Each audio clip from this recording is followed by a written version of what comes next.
Queridos, quem esteve aqui no domingo passado teve o privilégio de ouvir uma mensagem vinda da parte do Senhor, sendo usada como instrumento o nosso querido pastor João Marcos. E vocês lembram do que o irmão pastor João Marcos pregou no domingo passado? Como? Não terás outros deuses de mim. Exatamente. Não crieis imagens de escultura. Não crieis outros deuses. Os irmãos lembram disso?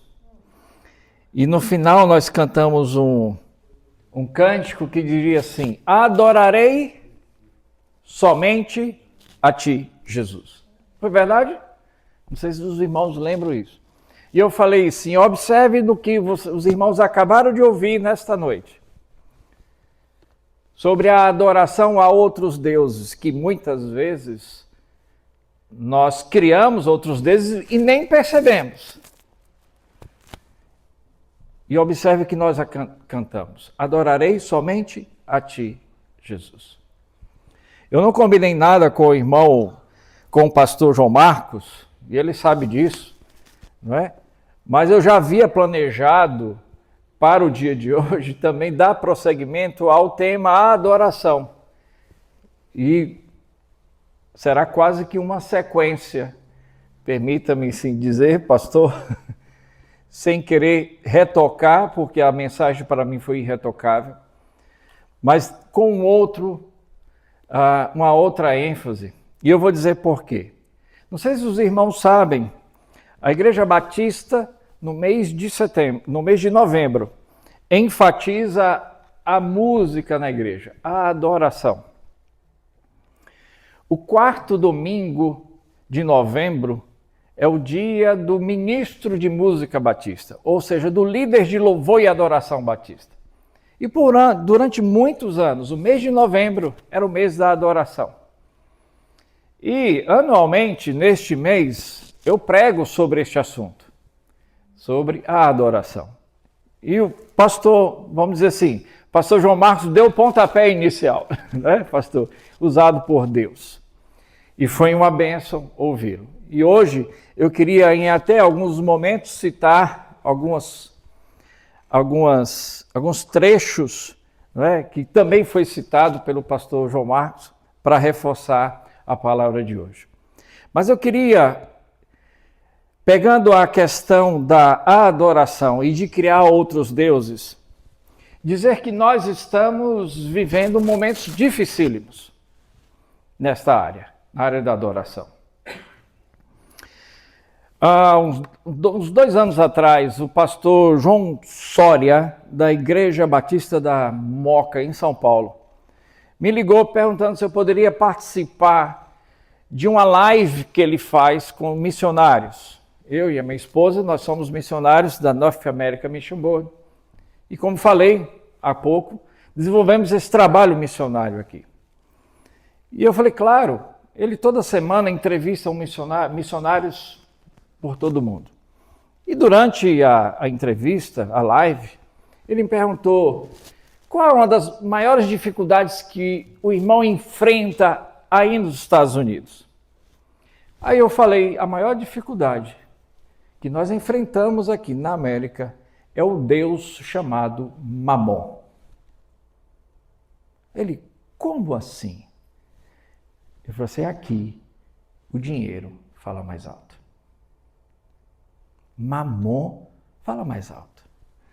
Porque a verdinha, como chamam os brasileiros, tem um poder espetacular, é ou não é verdade? É o país mais capitalista do mundo. E é muito difícil você se controlar esse Deus, pastor, que o pastor João Marcos, no domingo passado, citou até alguns, e aliás citou quando se referia a guardar o dia do descanso e servir ao Senhor. E muitas vezes por conta do trabalho ou da verdinha, nós desprezamos ao Deus e adoramos a Mamon. Esta é uma realidade. E não é fácil. E precisamos estar com os nossos ouvidos atentos e olhos abertos para esta situação. Semana, tem uns 15 dias, um outro pastor aqui desenvolvendo uma tese no seu doutorado, também me entrevistou para conversar a esse respeito e seguimos a mesma linha. E ele também vive aqui nos Estados Unidos e falou assim, pastor Marcos, isso é verdade. Isso é verdade. Nós, imigrantes, precisamos, é verdade. Mas a palavra de Deus diz, o justo viverá pela fé. Então busque em primeiro lugar o reino de Deus. Experimente andar pela fé e buscando o reino de Deus. Prosseguindo, João 4:24 é o texto que nós vamos ler nesse momento. E depois Amós 4:12. João 4:24, nós vamos ler e o texto já se encontra aqui no telão. E você pode acompanhar comigo. João 4:24, no entanto, está chegando a hora, e de fato já chegou, em que os verdadeiros adoradores adorarão o Pai em espírito e em verdade. São esses os adoradores que o Pai procura. Verso 24 diz, Deus é espírito e é necessário que os seus adoradores o adorem em espírito e em verdade. Esse texto foi extraído do trecho onde Jesus conversa com a mulher samaritana. Um lindo diálogo. Vale a pena ler o capítulo todo. Vamos agora para Amós 4:12. Amós 4:12 diz, portanto, assim te farei, eu vou ler como está aqui, por isso ainda o castigarei, ó Israel, e por isso farei isto com você. E a segunda parte do verso diz, prepare-se para encontrar-se com o seu Deus, ó Israel. Uma outra versão diz, prepara-te, ó Israel, para encontrares com o teu Deus. Vamos orar. Pai, obrigado mais uma vez, ó Deus, pelos momentos que temos vivido aqui na tua casa. Obrigado por estes textos, obrigado pela tua palavra, que é luz para os nossos caminhos. Pedimos, ó Deus, que o Senhor continue agindo neste lugar. Somos totalmente dependentes do Senhor. E necessitamos, ó Deus, do Senhor. Usa-nos conforme a tua vontade. Mostra-nos o que o Senhor tem preparado para nós. Em nome de Jesus. Amém. Como eu falei, irmãos, no mês de novembro, as igrejas batistas, as brasileiras, que o calendário americano é outro, comemoram o mês da música, o mês da adoração na igreja. Também no calendário brasileiro e católico, eu não sei aqui nos Estados Unidos, no dia 22 de novembro é o dia da música. Não sei se os irmãos sabem. E a Igreja Católica celebra o dia de Santa Cecília, que é a padroeira da música. Não é? Não sei se os irmãos sabem disso também. Então, o mês de novembro é o mês da música. Mas a música é um dos principais instrumentos, né, veículos, né, que usamos para a adoração. É ou não é verdade? Expressamos. Isso está desde o passado, desde os primórdios. A música como instrumento de adoração está presente desde o início do povo, da humanidade e do povo de Deus, que é o nosso caso. Em Gênesis 4, nós temos duas referências interessantes a respeito da adoração e também da música. A primeira relacionada à adoração no que diz respeito à oferta de dois irmãos, que aliás, vou citar o pastor João Marcos aqui algumas vezes hoje, viu, pastor? Dá licença. O pastor Marcos citou a pessoa chamada Caim. Lembra que ele falou eu prestei atenção na mensagem, tá vendo, pastor? Da genealogia do espaço entre Caim e Abraão. Lembram disso? Mas antes desse fato aconteceu uma cena muito triste. Os irmãos sabem o que aconteceu? Caim matou? Porque ele ficou enciumado com a oferta que Abel, seu irmão, entregou ao Senhor. E Deus aceitou a oferta do seu irmão. E a de Caim, não. Esse fato da entrega, esse gesto da entrega é um gesto de adoração. E aí você começa a ver na Bíblia um primeiro episódio que processos de adoração cria problema. E aí foi uma tristeza. E aí foi uma tragédia. Mas nesse mesmo capítulo 4, o que é que aconteceu mais na frente, na genealogia, a Bíblia cita Jubal. Já ouviram falar desse rapaz? Não. Jubal é apresentado como o pai, o pioneiro dos instrumentistas. Gente, lá em Gênesis. E Jubal especialmente tocava harpa, instrumento de corda, e instrumento de sopro, a flauta. Esta é a primeira menção bíblica ligada à música instrumental, ao uso da flauta, que posteriormente o conjunto de flautas gera o órgão. Você sabia que o órgão é o conjunto de flautas, várias flautas tocando? Vai em alguma igreja que tem o chamado órgão de tubos. Vocês vão ver muitas flautas, os tubos são flautas. Falando de música e adoração, temos uma história longa a partir dessas duas referências até os dias de hoje. E como eu também gosto muito de história, nós vamos caminhar um pouco para a história até chegar nos dias de hoje, para nós entendermos um pouco do que estamos vivendo no que diz respeito à adoração. No Velho Testamento, já citamos Caim e Abel, depois na cena entre Abraão e Isaque, também nós temos ali uma referência de adoração. Em Gênesis 22:5, disse ele a seus servos, fiquem aqui com o jumento, enquanto eu e o rapaz vamos até lá. Depois de adorarmos, voltaremos. Que cena é esta? Que cena é essa, irmãos? Quando Deus mandou Abraão oferecer Isaque no sacrifício. Depois de adorarmos, voltaremos. Muito bem. Este versículo faz parte do episódio onde Deus prova a Abraão pedindo o Isaque. Depois nós temos o Cântico de Moisés, referências a canções, a música em Êxodo 15:1. Depois nós temos Deuteronômio, o Cântico de Débora, Cântico de Ana, Cântico de Ezequias, outros cânticos nos livros de crônicas, nos Salmos também nós temos. No Novo Testamento, em Lucas 1:46, o Cântico de Maria. Lucas 1:46 diz, minha alma engrandece ao Senhor e meu espírito se alegra em Deus, o meu Salvador.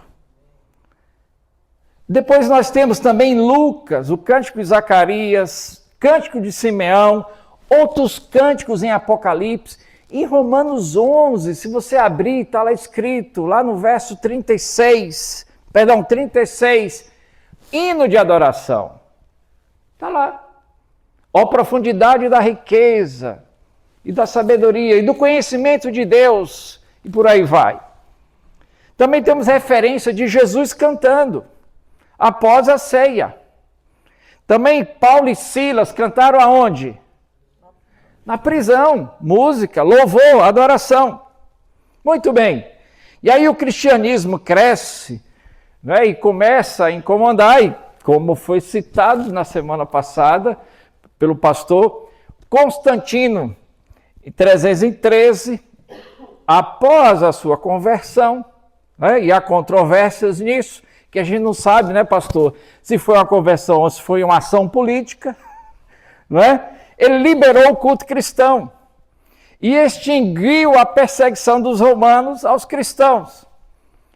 Mas aí também, permita-me dizer, e aqui são fatos históricos e a história, o que Constantino fez na época foi quase que um sincretismo. Uniu o paganismo ao cristianismo. Tudo pode. Não sei se os irmãos sabem, No Brasil, na época do Brasil Império, a Igreja Católica também fez isso, o sincretismo, para não perder os seus fiéis, não é? Então você entrava às vezes numa igreja, você não sabia se aqui era um santo do candomblé ou um santo da Igreja Católica. Por quê? Para não perder os fiéis. Mais ou menos assim. Ok, mas isso não interessa, não vamos entrar nesse mérito. Mas o que queremos dizer é que nessa época aqui também houve influência na forma de cultuar, na forma de adorar. E é isso que nós estamos abordando. Em 476 depois de Cristo, já na chamada Idade Média, que também era chamada Idade das Trevas, surge o cantochão, ou mais conhecido canto gregoriano.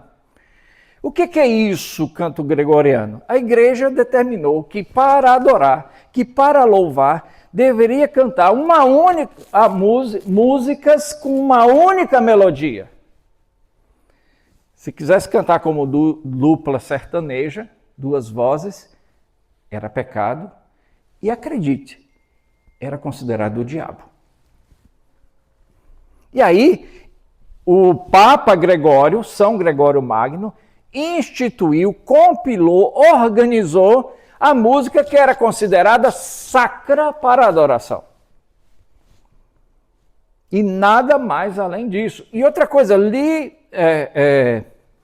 exclusivamente do clero. Só eles podiam cantar. Tudo que fosse feito além desse canto gregoriano era pecado. Era errado. Ele compilou, organizou cânticos usados na liturgia eclesiástica. E fundou escola, organizou, enfim. Também não vamos entrar nisso, apenas fazer citação.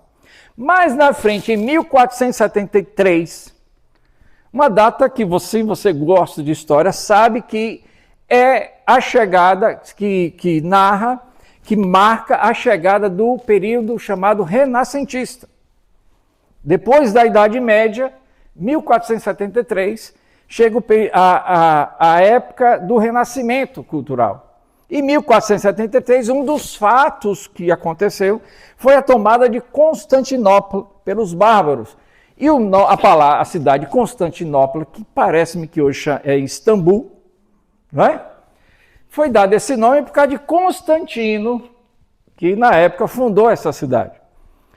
Mas aí a música, com a chegada do Renascimento, surge também muitas influências. A música deixa de ser estritamente vocal, lembra que eu falei que era só uma voz?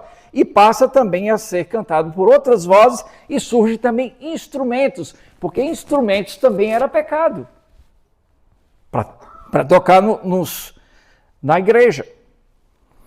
Aí também já foi citado aqui, em 31 de outubro de 517, a Reforma Protestante, que também trouxe de forma relevante, mudou também de forma relevante a forma de cultuar. Surge o período barroco, com as suas influências, né, tendo como um dos principais nomes Johann Sebastian Bach, que se tornou, que influenciou as características do barroco, influenciou a música na igreja também. E a música erudita era uma música essencialmente sacra, feita especialmente para a igreja. Eu não sei se vocês sabem, Bach era obrigado a compor uma cantata toda semana para ser tocada na igreja. Manhã, tarde e noite, compondo para tocar no próximo domingo. Essa era a vida. E essa foi a influência. 1750, chega o classicismo, também influencia a música na igreja, o culto, também influencia a adoração. 1810, surge o romantismo, e aí ganha total liberdade comparada a tudo que era antes, tendo o homem como centro das atenções, e muitas transformações acontecem neste século XIX, com a chegada do período romântico. E se você estudou história, você vai ver uma série de outras influências. Chega no século XX, a música contemporânea já está chegando pertinho da gente, não é verdade? E aí há usos exagerados de músicas mais complexas, dissonâncias, nasce o jazz, a bossa nova, e tudo isso influenciando a evolução da música e também na música, a música na igreja. Também, a partir, neste século, surgem igrejas novas, chamadas igrejas pentecostais, também as igrejas renovadas, as igrejas neopentecostais, e com essas igrejas, formas diversas e diferentes de cultuar ao Senhor. Uso diversos dinários, como cantor cristão, HCC, harpa, melodias de vitória e por aí vai. Há uma evolução dos instrumentos, nasce a música eletrônica. E grupos chegam para criar a revolução da música sacra no Brasil. Eu não sei se você viveu essa época, mas quando surgiu Vencedores por Cristo, Elo, Logos, Rebanhão, Milad lá no Brasil, Novo Alvorecer, isso veio impactar. Isso veio impactar o culto. Cantores como Jairinho, Paulo César, que se apresentou aqui, não sei se os irmãos estavam nesse dia, estavam em ascensão na década de 70. E aqui, meus irmãos, surge uma crise no meio da igreja. Bateria, guitarra, contrabaixo eram considerados instrumentos do mundo. E o que vocês estão vendo aqui em cima era impraticável na década de 70. E estes grupos chegam com esses instrumentos, criando uma revolução. Músicas desses grupos, nos anos 70 e 80, eram consideradas prejudiciais aos cultos. E hoje são mais do que desejados por muitos na igreja.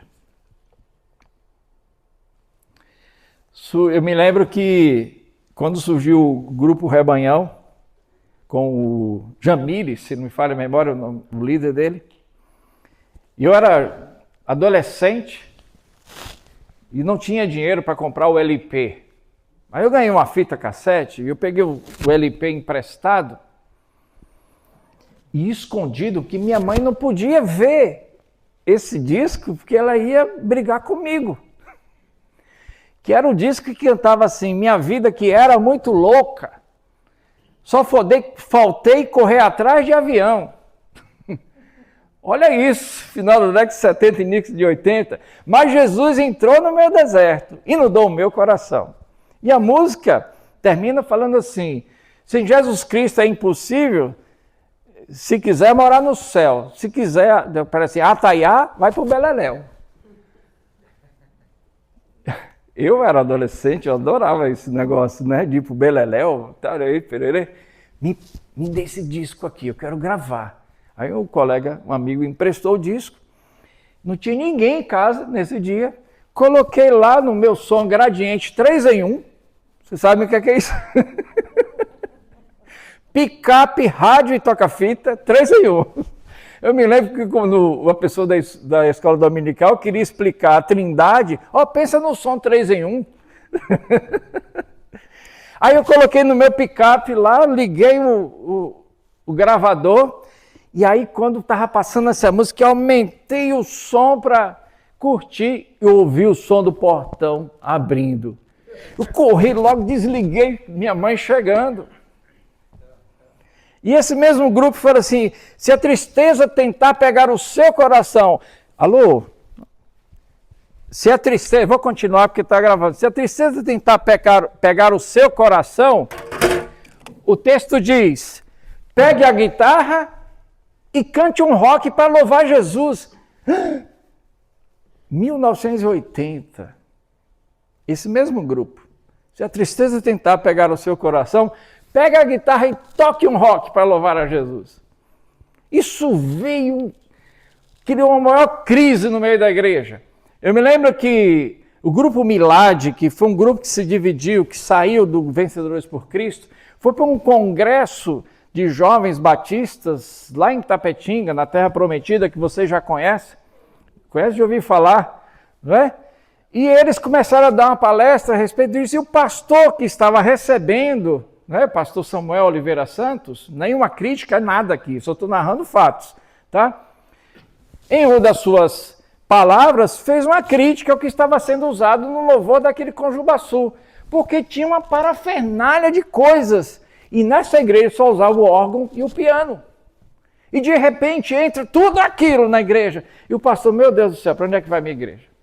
E aquilo causou o maior problema. Eu me lembro como hoje um colega ficou tão revoltado e falou assim, se vocês acham que tudo isso aqui é pecado, porque estava dizendo que era pecado, pegue o Salmo 150 e rasgue da sua Bíblia.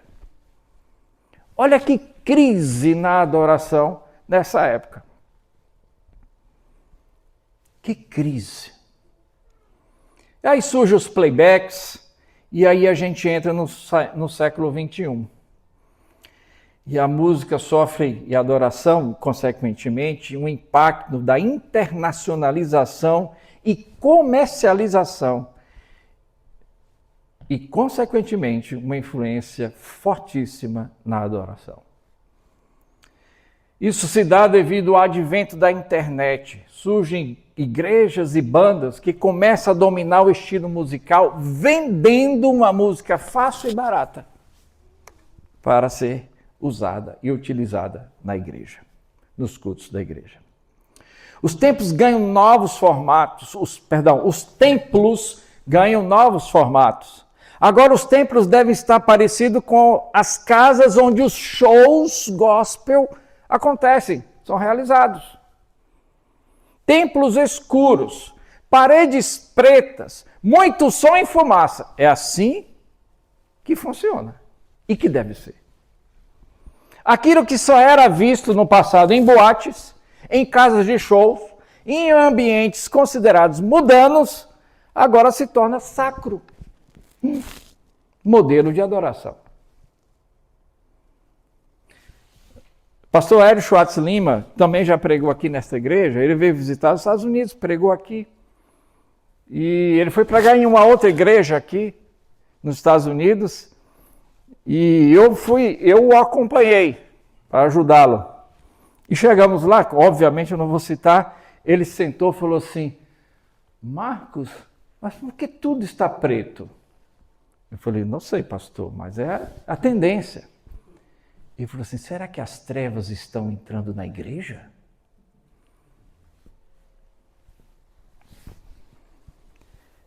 Hoje existe de tudo, até balada gospel. A tecnologia chega dominando tudo e todos. O YouTube, as redes sociais, o Spotify, ditam a forma e o estilo dos cultos. Pratica-se na igreja o estilo que ganha mais likes nas redes sociais. Há uma ascensão dos tracks. Os irmãos sabem o que é isso? Tipo os playbacks. Estes tracks possibilita a cantar na igreja exatamente o que é feito nos shows. Para ficar e para atrair. Há quem diga que nos próximos anos surgirão os DJs evangélicos, dirigindo os momentos de louvor e adoração das igrejas. E olha lá se não já existe, porque eu não estou desinformado. Ah, pois é. E sabe qual é a influência mais recente? A inteligência artificial. Esta, se nós não tomarmos cuidado, irá dominar o louvor da igreja e os púlpitos. Um dia um pastor, colega meu, me ligou, dizendo o seguinte, Marcos, estou te ligando para pedir oração. Eu falei, pois não. E aí a gente sempre conversa e bate papo, e nesse dia ele falou o seguinte, olha, ele faz parte de uma igreja onde existe cultos em vários idiomas. E ele falou assim, eu estou muito triste e preocupado, porque foi determinado agora que eu não irei mais pregar. Eu falei, mas como assim? A inteligência artificial é que vai pregar no telão para o meu povo.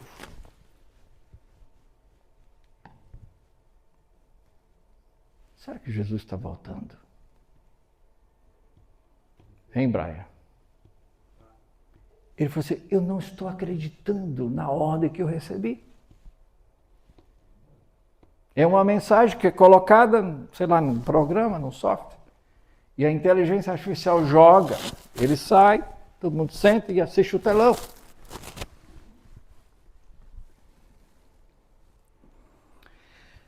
De um modo geral, meus queridos, nós estamos vivendo um novo momento e também um momento chamado humanista, ou seja, tudo sendo feito para agradar o homem. Por isso que hoje nós temos estilos e modelos de cultos de todos os gostos. Cultos direcionados ao homem. Ao longo da história, as formas de cultuar vieram se modificando, sofrendo influências de fatos históricos, da cultura, da mudança do estilo de vida deste mundo. E isso é normal. Contudo, a essência da adoração é imutável. O que é adorar? Se fizermos essa pergunta neste momento, todos nós saberíamos responder. Afinal, nós somos crentes em Jesus Cristo. E nós estaríamos aqui, neste lugar, vocês sentados, eu aqui, se nós não soubéssemos o que é cultuar, o que é adorar. Afinal de contas, os irmãos vieram para este lugar para adorar o Senhor. E eu espero que seja o objetivo de todos. E a adoração significa homenagear a Deus, a divindades.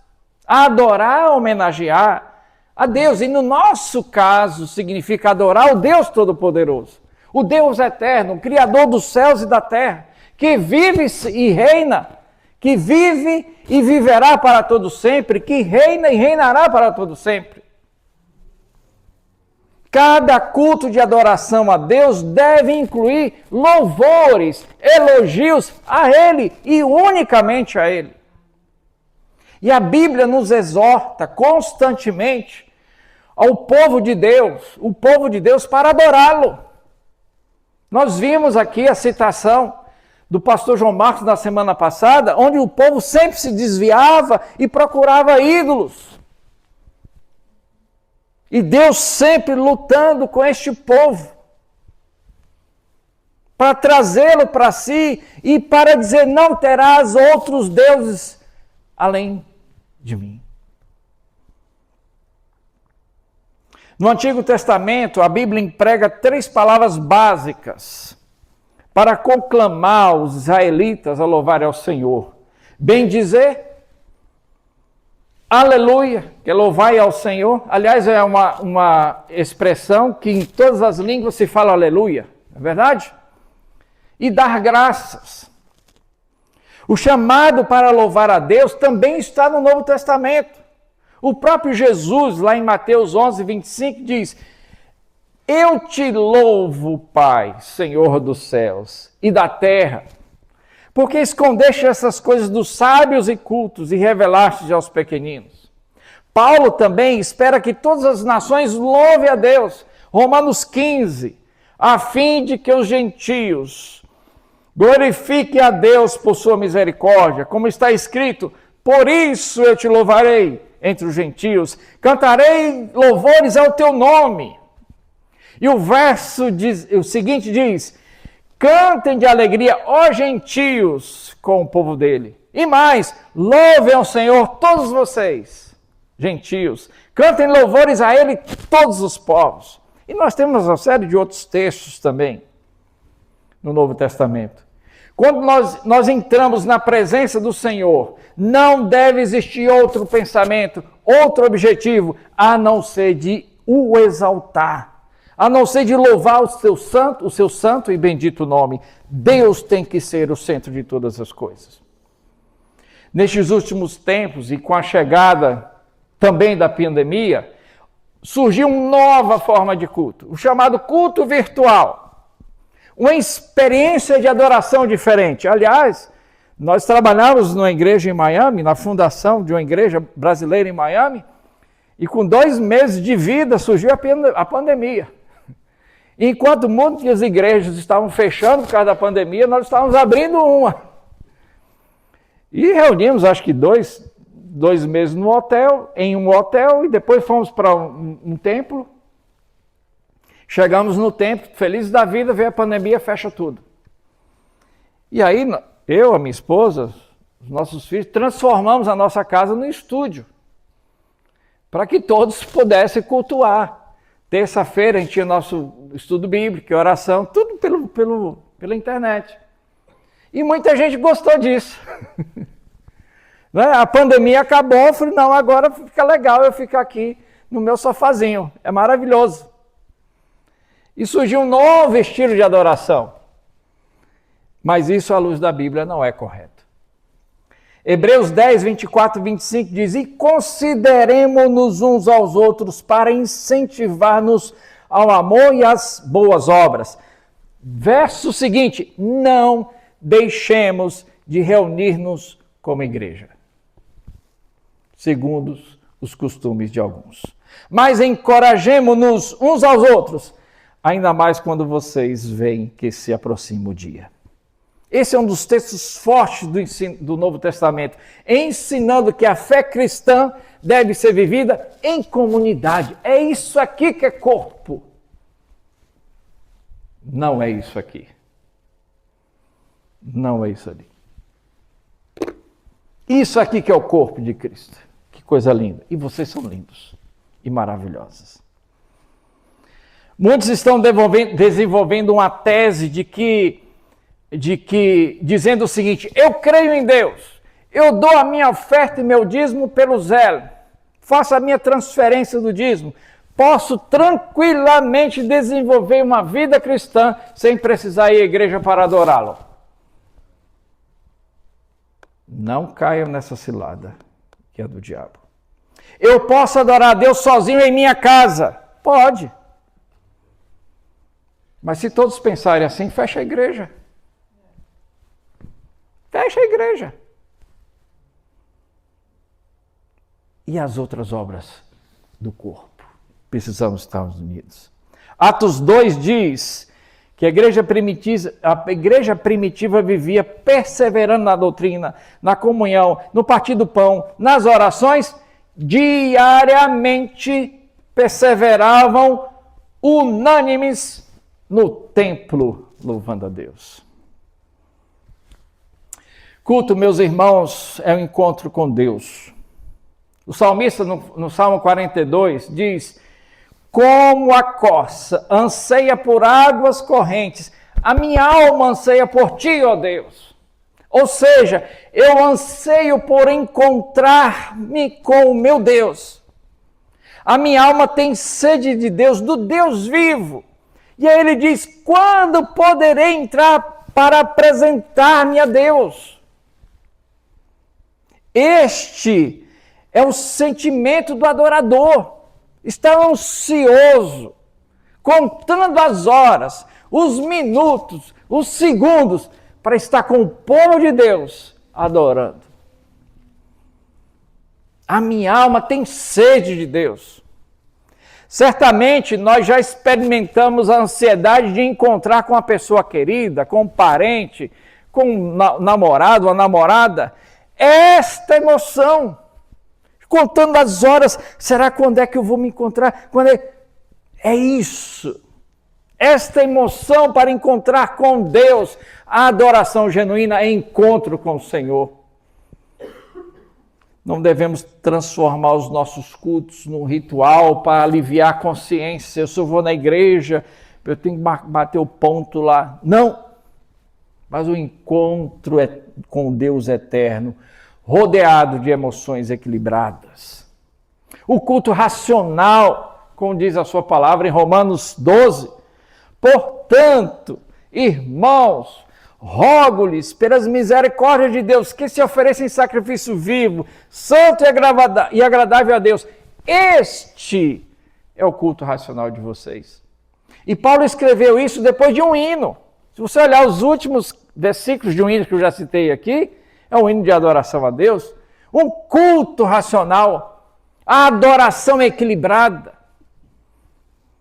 Posso louvar a Deus a qualquer momento, mas a adoração se caracteriza num verdadeiro encontro com o Senhor.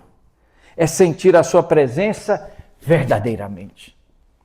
E isso só acontece com aqueles que passaram por uma verdadeira experiência de conversão. Uma verdadeira experiência, uma íntima experiência com o Senhor.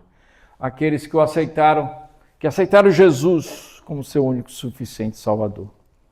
A adoração também passa pelo próximo. Adorar é um encontro com Deus que passa pelo próximo.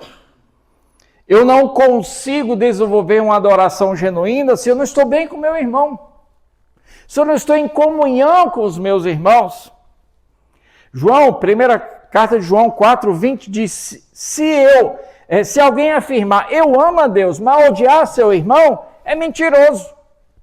Pois quem não ama seu irmão a quem vê, não pode amar Deus a quem não vê. Então, se você odeia o seu irmão e quer desenvolver um processo de adoração a Deus dizendo que o ama, é mentiroso. Não sou eu que estou falando, e eu falo isso com muita tranquilidade, porque está na palavra do Senhor. E nós não podemos fugir dela. A verdadeira adoração passa pela comunhão com o meu próximo. E a Bíblia é muito clara neste aspecto. Mateus 5:23 diz, portanto, se você estiver apresentando sua oferta diante do altar e ali se lembrar de que seu irmão tem algo contra você, deixe sua oferta ali, diante do altar, e vai primeiro reconciliar-se com seu irmão. Depois volte e apresente a sua oferta.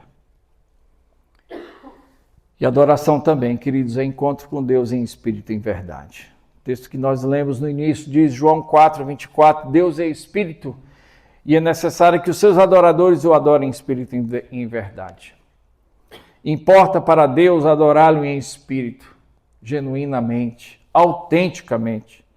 Isso significa expressar um louvor sincero a Deus, proveniente de lábios, corações puros, de um espírito reto e contrito a Deus, de uma vida que é testemunha de Cristo. Sim, porque adorar, cultuar é testemunhar. E testemunhar é a expressão pura e sincera do que Deus fez, do que Deus é e do que Deus representa para você e para nós. Mesmo estando tristes, podemos adorar ao Senhor verdadeiramente. Abalados, podemos adorar ao Senhor. Independente das circunstâncias, como diz Abacuque, ainda que a figueira não floresça e por aí vai, todavia exaltarei, louvarei e adorarei ao Deus da minha salvação. E isso é adoração em espírito e verdade. A qualidade do meu louvor, a qualidade da minha adoração está intimamente ligada com o que Deus representa para mim, com a minha intimidade com Ele. Nós não precisamos, queridos, de DJs para motivar a minha adoração. Nós não precisamos de animadores de auditórios para que haja uma adoração em espírito e em verdade. Muitas vezes pessoas são chamadas para animar o culto, para agitar as músicas do culto, para alegrar o povo. Não precisamos de animadores de auditório. Precisamos de adoradores que o adorem em espírito e em verdade. Esta é a recomendação da palavra de Deus.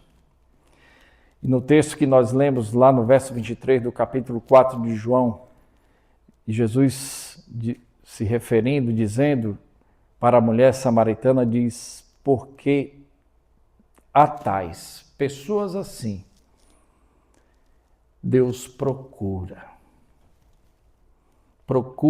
tais que assim o adorem, em espírito e em verdade. O reverendo Cleómenes Figueiredo, em um dos seus estudos sobre falsos cultos, afirma: o maior perigo do mundo é o falso louvor. Trememos quando ouvimos alguém dizer que adora Satanás. Pior que isso, é alguém fingir ou pensar que está adorando a Deus sem o estar. Há anos eu tenho afirmado que estamos vivendo tempos dificílimos na área do louvor, na adoração e em nossos cultos. O louvor, em muitos momentos, a adoração, em muitos momentos, tem se transformado em shows. E eu quero dizer uma coisa para os irmãos: culto é culto, show é show. A adoração tem sofrido uma influência muito grande dos costumes seculares. Corremos o risco da secularização da música na igreja, e isso já está acontecendo.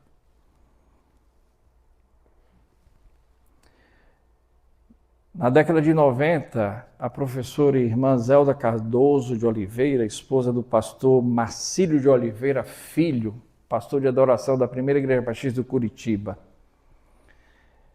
em um estudo feito para a Convenção Batista Brasileira, um livro que eles editaram sobre adoração, ela afirmou, abre aspas, várias ênfases terão que ser abordadas através dos sermões e dos hinos e cânticos. Secularismo, perigo na igreja. Moralidade, existe uma nova moralidade? Fecha aspas. Sofremos também com a tendência de focalizar a pessoa humana no culto. Não só as músicas, mas também os sermões. Estamos vivendo o cristianismo antropocêntrico, ou seja, o homem como o centro de todas as coisas. Deus deve ser o centro de tudo.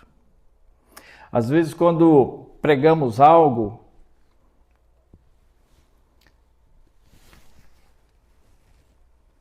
às vezes estamos ouvindo pregações e canções direcionadas àquilo que vai satisfazer o desejo humano. Mas devemos ter nossa pregação, a nossa música, a nossa adoração baseada unicamente na palavra de Deus. E isso incomoda. E às vezes nós estamos pregando algo aqui, como pregadores, e quando a gente chega ali fora e fala assim, eu não gostei do que o Senhor falou, isso não me agradou. Eu acho que fico até feliz. Porque a gente não prega para agradar A, B e C. A gente prega a palavra do Senhor. E não sou eu, ou o pastor João Marcos, que nós temos dividido esse púlpito, que pregamos. É o Senhor que fala, e tem que ser assim. É a palavra de Deus que fala. Hoje em dia é uma preocupação de determinadas comunidades de investir fortemente na adoração, nos seus cultos, como marketing para o crescimento de igrejas. Coloca isso aqui que dá ibope. Faz isso, faz aquilo que o povo vai vir, vai lotar. Nós estamos com a nossa adoração tão comprometida que as atuais canções e pregações falam mais de nós mesmos do que de Deus. Afirmou uma palestrante chamada Helena Tanuri, em um dos seus estudos sobre culto. Encontramos muitas comunidades vivendo uma mentalidade consumista, perdendo os valores inestimáveis da nossa fé. Um dia, uma pessoa me procurou e falou assim, pastor, eu trouxe uma música muito boa para nós cantarmos em nossa igreja. Eu falei, que bom, sim. Ela ficou em primeiro lugar do top 10 do Spotify, como a música mais ouvida deste mês. Eu falei, é essa música que é muito boa? É, porque ficou em primeiro lugar do top 10.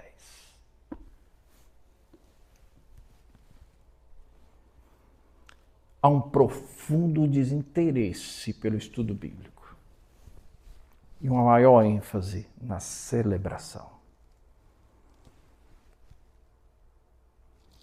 No início dos anos 10 deste século, tive o privilégio, juntamente com mais 3 colegas, de desenvolvermos uma pesquisa, que era um trabalho de nosso mestrado, nesta área. E esta expressão foi a conclusão do nosso trabalho. Profundo desinteresse pelo estudo da palavra de Deus e ênfase em celebração.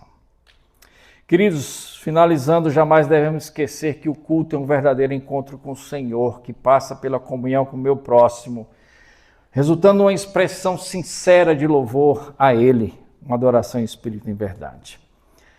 A adoração é imprescindível à vida cristã. É impossível viver uma vida cristã plena sem adorar. Deus criou esta prática para o nosso próprio bem.